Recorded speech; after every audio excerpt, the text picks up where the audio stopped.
Hello student, आज हम पढ़ेंगे मैथ एनसीईआरटी मैथ क्लास 10 का और इसमें हम पढ़ रहे हैं चैप्टर नंबर 3। तो देखिए, इससे पहले वाली वीडियो में हमने देखा था कि साइमल्टेनियस इक्वेशन क्या होती हैं और लीनियर इक्वेशन क्या होती हैं।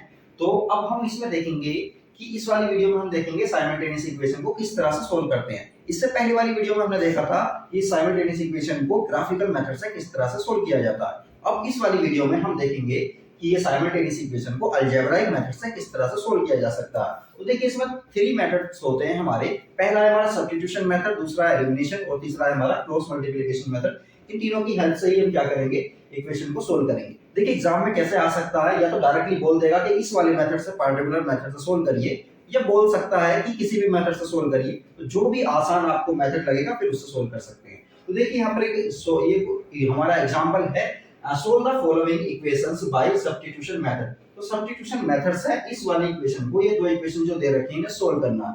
तो हमने सपोज कर लिया ये इक्वेशन 1 है हमारी, ये इक्वेशन 2 है। उसके बाद फिर हम चलते हैं यहाँ पर, और यहाँ पर हमने क्या किया, from equation number 1। Equation number 1 जो है हमारी, यहाँ से हम क्या करेंगे, किसी एक की x की या y की वैल्यू को फाइंड आउट कर लेंगे।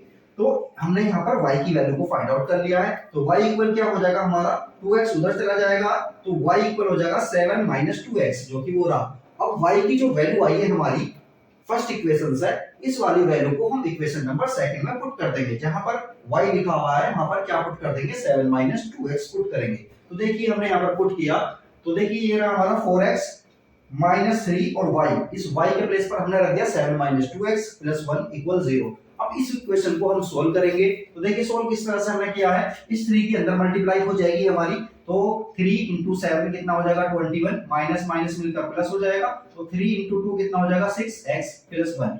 तो 4x और 6x हमारा कितना होता है, 10x हो जाएगा। और 21 में से 1 माइनस होगा तो कितना हो जाएगा, -20। ये वाला 20 माइनस वाला उधर जाएगा तो ये प्लस हो जाएगा। उसके बाद क्या होगा, ये 10 अपोन में चला जाएगा, इसकी वैल्यू हो जाएगी हमारी 2। ये जो x की वैल्यू हमारी 2 आई है, ये हम इस वाली इक्वेशन में पुट कर देंगे, ये जो हमारी y इक्वल आ रही थी। तो y इक्वल हमारा 7 - 2x, और x के प्लेस पर हम रखने जा रहे हैं 2। तो यहाँ कितना हो जाएगा, 2 × 2 = 4, तो 7 - 4 कितना होता है, 3।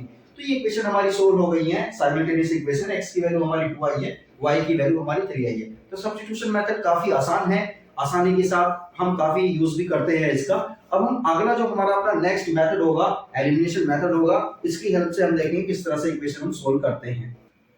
अब हम इसका दूसरा मेथड देखते हैं। मेथड है हमारा एलिमिनेशन मेथड। हमने जो हमारा वो है एग्जाम्पल, हमने वही वाला ले लिया है। तो इसी एग्जाम्पल को लेते हुए हम सोल्व करेंगे इसे। तो देखिए, एग्जाम्पल हमारा वो सेम है, लेकिन हमने यहाँ पर क्या किया, ये 1 जो था हमारा इधर साइड था, तो हमने ये वाला इधर ले लिया है, बाकी कुछ नहीं किया है इसमें। तो देखिए, एलिमिनेशन मेथड में होता क्या है, होता ये है कि ये जो x की वैल्यू या y की वैल्यू, इन दोनों में से कोई एक हम दोनों ही इक्वेशन में सेम बना लेते हैं। सेम बनाने के बाद उसे पूरी दोनों इक्वेशन को या तो प्लस कर देते हैं या माइनस कर देते हैं, वो आपस में कैंसिल आउट हो जाते हैं। तो देखिए, यहाँ पर हमने क्या किया, यहाँ पर ये 2x है और यहाँ पर 4x है। चाहे तो इसे हम इक्वल बना लें, जैसे कि इसमें 2 की मल्टीप्लाई कर दी पूरी इक्वेशन में, तो 4x बन जाएगा, ये भी 4x बन जाएगा, लेकिन हमने ऐसा नहीं किया। देखिए, यहाँ पर माइनस का 3y है, तो हमने पूरी इक्वेशन में फर्स्ट वाली में 3 की वैल्यू 3 को क्या कर दिया, मल्टीप्लाई कर दिया। तो देखिए, यहाँ पर 3 को मल्टीप्लाई करेंगे इक्वेशन नंबर 1 में, तो देखिए क्या बन जाएगा, 3 × 6x + 3y = 21। जब ये बन जाएगा तो इक्वेशन नंबर 1 को जो बन के आई है वो वाली को और इस वाली इक्वेशन को हमने ऐड कर दिया। तो देखिए, जब दोनों को ऐड करेंगे तो देखिए, ये वाला +3y है, ये वाला -3y है, दोनों आपस में क्या हो जाएंगे, हमारे कैंसिल हो जाएंगे। जब कैंसिल हो जाएंगे तो 6x और 4x दोनों का साइन सेम है, तो दोनों ऐड हो जाएंगे, 10x आ जाएगा। और इधर देखिए, 21 प्लस का है, माइनस का 1, ये 1 जो है माइनस का है, तो दोनों आपस में क्या हो जाएंगे, माइनस हो जाएंगे। तो 21 में से 1 जाएगा तो कितना हो जाएगा, 20 आ जाएगा। तो देखिए, ये वाला x 10x है, तो x ये 10 जो है इसके अपोन में चला जाएगा, तो x की वैल्यू आ जाएगी हमारी 2। इस 2 वैल्यू को अब हम इक्वेशन नंबर 1 या 2 किसी में भी पुट कर सकते हैं, ये कोई भी बाउंडेशन नहीं है हमारे पास, मतलब किसी भी इक्वेशन में रखा जा सकता है। तो हमने फ्रॉम इक्वेशन नंबर 1 से हमने देखा, 1 हमारी कहां थी, ये रही। तो 2x + y = 7, तो x के प्लेस पर कितना रख रहे हैं, 2। तो देखिए, 2 × 2 = 4 + y = 7, तो ये 4 इधर जाके माइनस हो जाएगा, तो 7 - 4 कितना आएगा हमारा, y = 3। तो पहले जो हमने सब्स्टिट्यूशन मेथड से किया था, वहां पर भी x की वैल्यू 2 आ रही थी, y की वैल्यू 3 आ रही है।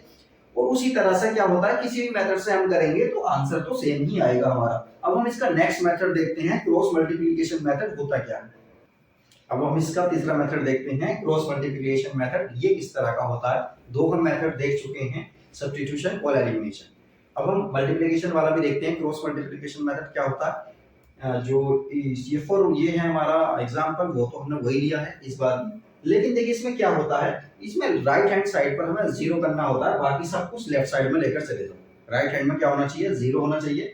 अब इसके बाद हमें क्या करना होता है, इसमें इसे इक्वेशन को हमें कंपेयर करना होगा। a1x plus b1y plus c1 equal 0 और a2x plus b2y plus c2 equal 0। इनसे हम इक्वेशन को कंपेयर करेंगे। कंपेयर करने के बाद a1 b1 c1 a2 b2 c2 की वैल्यू फाइंड आउट कर लेंगे। उसके बाद देखिए कैसे करेंगे हम। फॉर्मूला बनाना होता है इसका। फॉर्मूला याद है तो बहुत अच्छी बात है, वरना फॉर्मूला देखिए किस तरह से याद कर सकते हैं। ये कुछ छोटा सा मेथड है। यहाँ लिखेंगे x, यहाँ y लिखेंगे, यहाँ लिखेंगे 1 और उसके बाद ध्यान से देखिए यहाँ पर b1 b2 लिखेंगे। b1 से शुरुआत करेंगे, bca क्या था? bca। इसी जो सीक्वेंस में हम याद रखेंगे तो b1 b2 c1 c2 और उस तरह से c के बाद क्या आएगा, फिर a आ जाएगा तो a1 a2, a के बाद क्या आता है b, b1 b2 ये आ गया। उसके बाद देखिए क्या करेंगे हम, b1 की c2 में मल्टीप्लाई कर देंगे। b1 की c2 में मल्टीप्लाई हो गई, उसके बाद b2 की c1 में मल्टीप्लाई हो गई और साइन बीच में किसका आएगा? माइनस का साइन। इक्वल का साइन लगाएंगे, y के अपॉन में लिखेंगे, c1 की मल्टीप्लाई a2 में करेंगे, c2 की मल्टीप्लाई a1 में करेंगे, बीच में इसमें भी साइन माइनस का रहेगा। तीसरा क्या है हमारा? 1 के अपॉन में लिखना हमें, a1 की मल्टीप्लाई हमारी b2 में होगी, a1 की b2 में माइनस का साइन, a2 की मल्टीप्लाई हमारी b1 में होगी और ये हमारा फॉर्मूला तैयार हो गया। अब क्या करेंगे हम, इसी फॉर्मूले में हम a1 b1 a2 b2 और c2 c1 की सबकी वैल्यू को ये हमने फाइंड आउट कर चुके हैं। ये सारी वैल्यू इनके साइन के साथ हम वहां पर पुट कर देंगे। तो देखिए हमने सारी वैल्यूज को पुट कर दिया। b1 की वैल्यू क्या है हमारी? देखिए एक वैल्यू निकाल देते हैं। b1 की वैल्यू हमारी 1, तो यहाँ पर 1 रख दिया, बीच में मल्टीप्लाई का साइन। c2 की वैल्यू कितनी है हमारी? c2 की वैल्यू भी 1 है, 1 into 1 आ गया। इसी तरह से हम सारी वैल्यूज को पुट कर देंगे। सारी वैल्यूज को पुट करने के बाद में इसे थोड़ा सा हम सोल्व करेंगे तो x upon 1 minus 21 y upon ये वाला आ जाएगा 7 into 4 माइनस का 28 आ जाएगा, ये आ जाएगा माइनस का 2 और इसी तरह से ये वाला आ जाएगा। इस करने के बाद क्या करेंगे, इसमें हम ये वाला x की और 1 वाली टर्म को एक साथ ले लेंगे। तो x की और 1 वाली टर्म को हमने एक साथ लिया है, तो देखिए यहाँ पर क्या होगा, ये वाला -20 उधर मल्टीप्लाई में चला जाएगा, तो -20 अपॉन -10। इसे सोल्व करेंगे तो 2 आंसर आ जाएगा। इसी तरह से हम y की और 1 की टर्म को एक साथ ले लेंगे, इसे सोल्व करेंगे, ये -30 उधर पहुंच जाएगा, तो -30 अपॉन -10 कितना आएगा? y की वैल्यू 3 आ जाएगी। तो हमने देखा तीनों मेथड्स से x और y की वैल्यू हमारी सेम ही आ रही है। अब जो भी मेथड आपको आसान लगता है उससे आप सोल्व कर सकते हैं, लेकिन अगर पार्टिकुलरली बोल दिया है कि इस वाले मेथड से सोल्व करना है तो हमें उससे ही सोल्व करना होगा। तो ठीक है, अब ये तो हमारे तीनों मेथड कंप्लीट हो गए हैं। अब हम इसके थोड़े से जो इंपॉर्टेंट चीजें हैं वो और देखते हैं। अब हम इसमें देखेंगे कि हमारी जो ये इक्वेशंस दी हुई हैं, इन्हें हम देखते ही कैसे पहचान लें कि इसका सॉल्यूशन इनफाइनाइट होगा या वन सॉल्यूशन होगा, मतलब यूनिक सॉल्यूशन होगा या नो सॉल्यूशन होगा। तो देखिए इक्वेशन हमें जो भी दी गई होंगी उन्हें हम कंपेयर करेंगे इस वाली इक्वेशन से, a1x plus b1y plus c1 equal 0। इसी तरह से a2x plus b2y plus c2 equal 0। यहाँ से कंपेयर करने के बाद फिर हम क्या करेंगे, हम कंडीशन देखेंगे कि अगर हमारा a1 upon a2 b1 upon b2 equal है, लेकिन ये दोनों इक्वल नहीं है, b1 अपॉन b2 इक्वल नहीं है c1 अपॉन c2 के, तो इस केस में क्या होगा, सॉल्यूशन हमारा नहीं होगा, मतलब उस इक्वेशन का कोई भी रियल सॉल्यूशन नहीं होगा, तो नो सॉल्यूशन होगा। और इस कंडीशन में इक्वेशन बोली जाती है हमारी इनकंसिस्टेंट, मतलब कोई सॉल्यूशन नहीं। और दूसरी कंडीशन हमारी ये हो सकती है कि अगर a1 अपॉन a2 इक्वल है b1 अपॉन b2 के, इक्वल है c1 अपॉन c2 के, तो इस कंडीशन में क्या होगा, ये एक दूसरे के ऊपर होंगी, कोइंसाइड करेंगे इक्वेशन, और जो लाइन होंगी वो कोइंसाइड करेंगी और इक्वेशन के बहुत सारे सॉल्यूशन होंगे, मैनी सॉल्यूशन होंगे, या बोल सकते हैं इन्हें इनफाइनाइट नंबर ऑफ सॉल्यूशंस होंगे इसके। इसे हम कंसिस्टेंट बोलते हैं।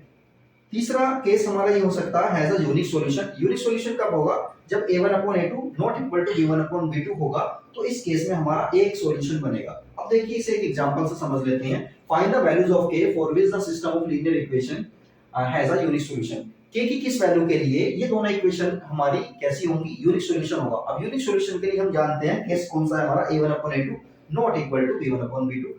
तो इन इक्वेशंस को हम कंपेयर करेंगे इन जनरल इक्वेशन से, और यहाँ से a1 b1 c1 a2 b2 c2 की वैल्यू फाइंड आउट करेंगे, और इन वैल्यूज को हम इस वाले फॉर्मूले में जो हमने अभी देखा है इसमें पुट करेंगे। तो a1 की वैल्यू कितनी हमारी 1, a1 की वैल्यू a2 की वैल्यू हमारी 3, ये यहाँ पे पुट कर देंगे, नॉट इक्वल टू का साइन लगाएंगे, b1 की वैल्यू हमारी -2 और b2 की वैल्यू हमारी k, ये पुट करेंगे तो देखिए k की 1 में मल्टीप्लाई करेंगे a आ जाएगा और 3 की -2 में मल्टीप्लाई करेंगे 6 आ जाएगा। तो k की वैल्यू नहीं होनी चाहिए इसके इक्वल, -6 के इक्वल नहीं होनी चाहिए। मतलब क्या है, k की कुछ भी रियल वैल्यू हो सकती है जिसके लिए ये सिस्टम ऑफ इक्वेशन क्या होगा, हमारा यूनिक सॉल्यूशन होगा इसका, लेकिन वैल्यू नहीं होनी चाहिए, कौन सी, 6 नहीं होनी चाहिए। k की -6 वैल्यू को छोड़कर कुछ भी वैल्यू रख लें तो इस सिस्टम ऑफ इक्वेशन का सॉल्यूशन क्या होगा, यूनिक सॉल्यूशन होगा। तो ये चैप्टर हमारा कंप्लीट हो चुका है और जो है अब हम कोई नेक्स्ट चैप्टर करेंगे।